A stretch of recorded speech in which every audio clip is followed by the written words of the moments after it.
Hello friends, Tanya here with day 4 of the Spellbinders 2025 Crafty Advent Calendar.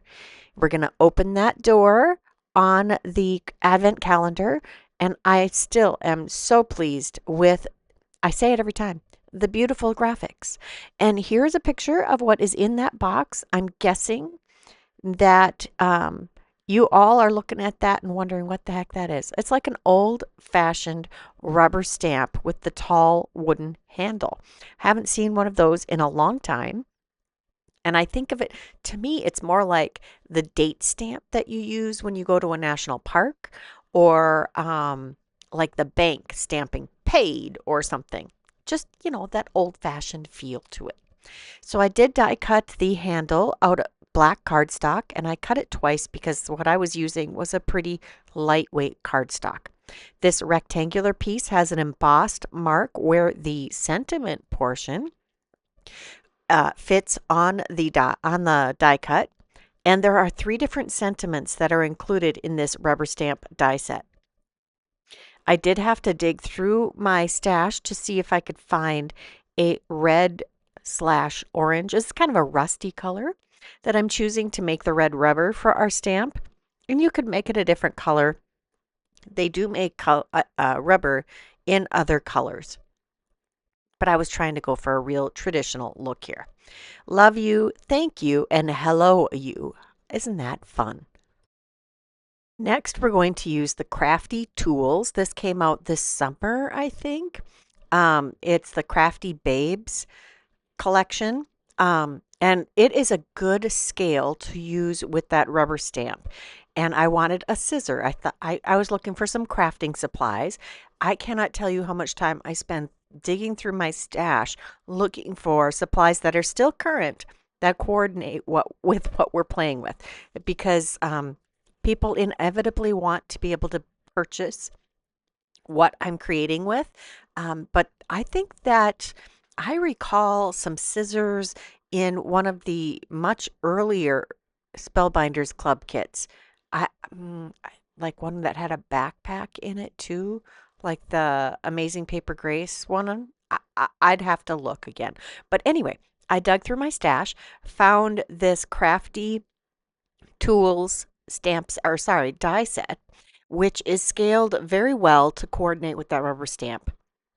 And you can see that the scissor is pretty easy to assemble.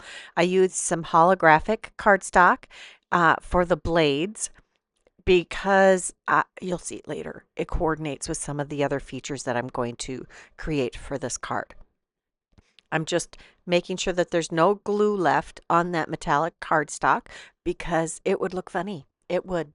I did choose navy blue handles for this card, or sorry, for this project.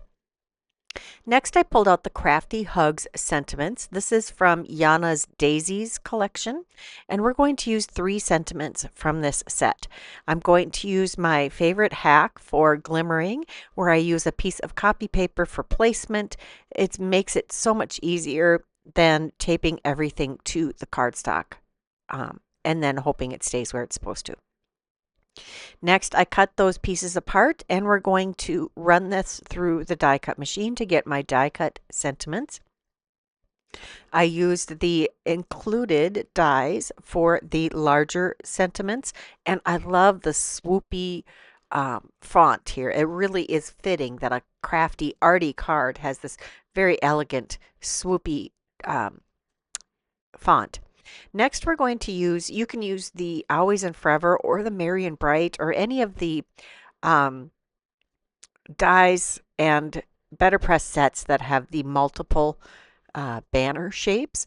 And I'm finding one that fits the best as I can on around the Dear Friend foiled sentiment.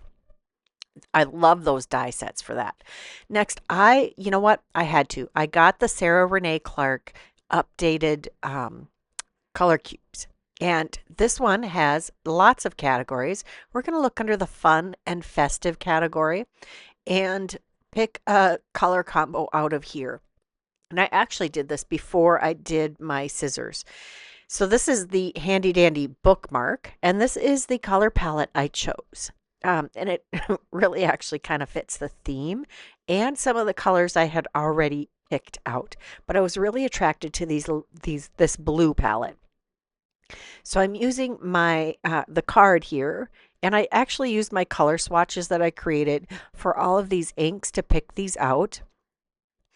And the gold is going to be representing that yellow. So we've got Dark Night from the Tranquility quad, Water Hyacinth from the Blue Mountains quad, and Celestial Mist from the Moonlit Twilight quad, which is one of their newest inks.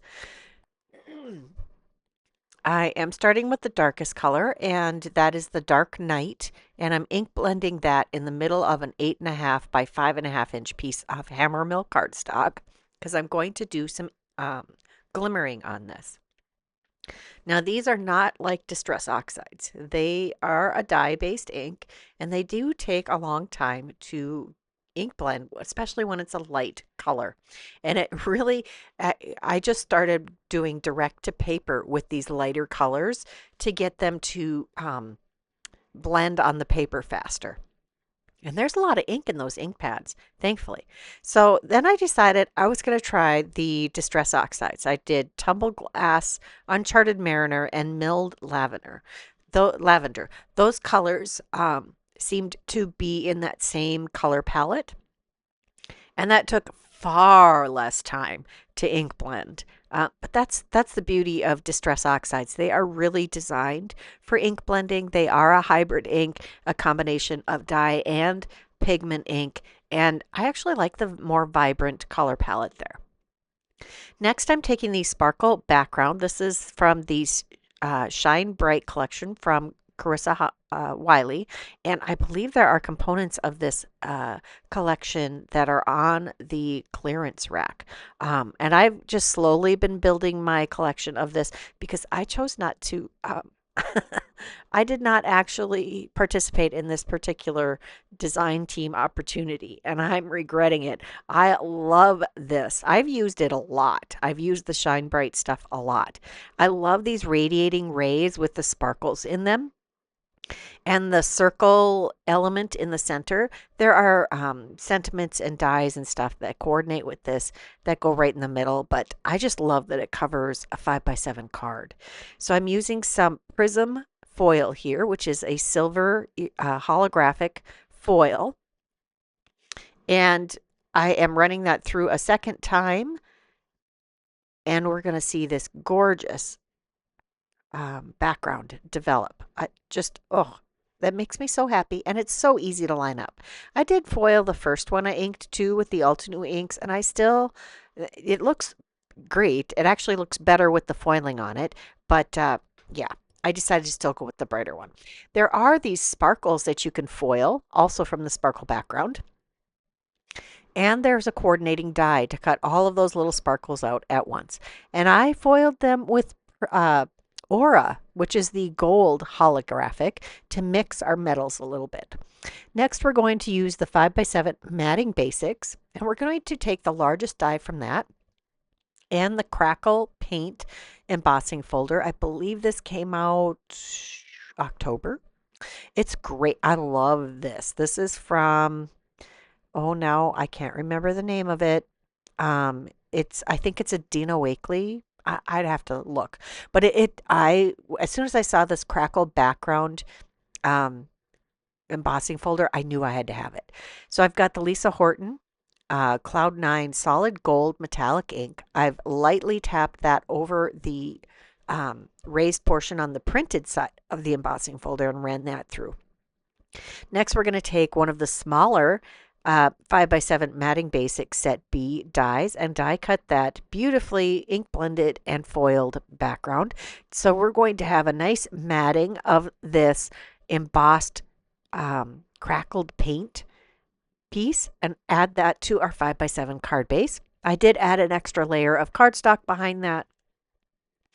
And now we're going to add our foiled piece, again extra cardstock behind that for extra stability. And we'll center that carefully, and this will fit perfectly inside there because it is a matting 5x7 piece. There we go. Now we're going to start adding our elements. I've got the scissors here, and I want to show off all of the fun of these die cuts. So I'm being really careful with my placement to let all of those extra details shine. I did cut a couple blanks of that same Crafty Hugs die to stack behind our sentiment. Once I have those all adhered together, I am going to start adhering things to the card front. I'm just going to add some extra cardstock behind the blades of that scissor, or behind one of the blades, the one that's going to sit higher on the card. Just doing lots of little modifications to get that little piece of cardstock scrap to fit back there. And that's all I really needed. There is another spot for that same blade on the other side here of the crisscross. Then I have to reapply my glue because I let it dry. I think this is a great card for just any of your crafty friends. And I don't know about you, but I have a lot of crafty friends that I don't live anywhere near. And I know that I should be sending more cards. I really should. I have a specific friend in mind for this card, and maybe I'll actually send it. To embellish this card, instead of with sequins or any of those other rhinestones, anything like that, I decided to use these sparkles. So I added a nice scattering of those across the front of the card. And then on the inside, we're going to take that sentiment and another one of these stamps that we created. And this one says, "Hello, you." And lately, instead of putting it directly in the middle of the card, I've been putting things on the bottom or the top to add an uninterrupted space or to allow for an uninterrupted space to write your message. So I added the dear friend tucked just under the bottom edge of that rubber stamp. And then we're going to tuck the tail of that T under the rubber stamp also to keep this just very cohesive. By overlapping your elements, it really ties them together and makes it kind of like one unit. Next, we're going to add a few more of these sparkles, and you can go crazy with these. These are flat as can be. I know I like to add sequins, like actual flat back sequins, to my inside of my cards. These are paper. They are legitimately just as flat as the cardstock that it's on top of. So that completes my card for day number 4. I hope you enjoyed this. I have really had fun digging through my stash and finding things that would work with this theme. If you enjoyed it, please give this video a thumbs up.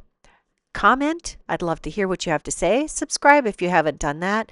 Check the description box below for a link to the list of all of the products that I used today. And until next time, here are a couple more videos I thought you might enjoy. Bye-bye.